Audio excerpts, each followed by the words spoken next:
অন্তর্বর্তী সরকারের প্রধান উপদেষ্টা ডক্টর মোহাম্মদ ইউনূসকে নিয়ে খালেদা জিয়ার একটি পুরনো বক্তব্য সামাজিক যোগাযোগ মাধ্যমে ভাইরাল হয়েছে। বিরোধী দলীয় নেতা থাকা অবস্থায় ২০১০ সালে বেগম খালেদা জিয়া জাতীয় সংসদে বক্তব্যটি দিয়েছিলেন বলে জানা যায়।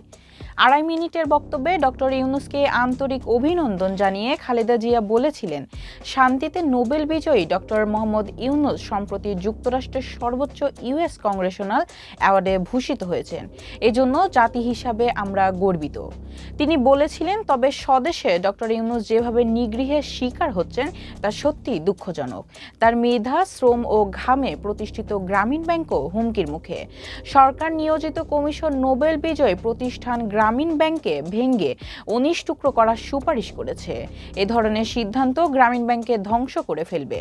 ক্ষুদ্র ঋণের মাধ্যমে নারীর ক্ষমতায়নে গ্রামীণ ব্যাংক গুরুত্বপূর্ণ ভূমিকা পালন করে চলেছে।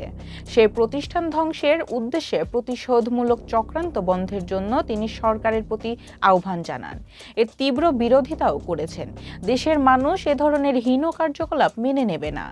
সাবেক প্রধানমন্ত্রী বলেছিলেন, রাষ্ট্রায়ত্ত ব্যাংকগুলোতে লুটতরাজ করে যে অবস্থায় নিয়ে গেছে, সরকার গ্রামীণ ব্যাংকেও একই অবস্থায় নিয়ে যেতে চায় কিনা প্রশ্ন রেখেছিলেন।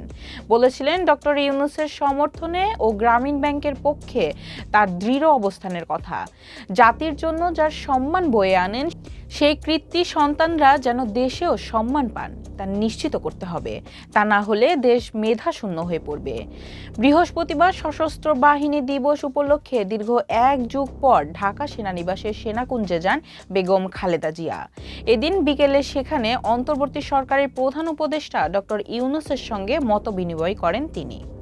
পরে বেগম খালেদা জিয়াকে স্বাগত জানিয়ে বক্তব্য দেন ডক্টর ইউনূস।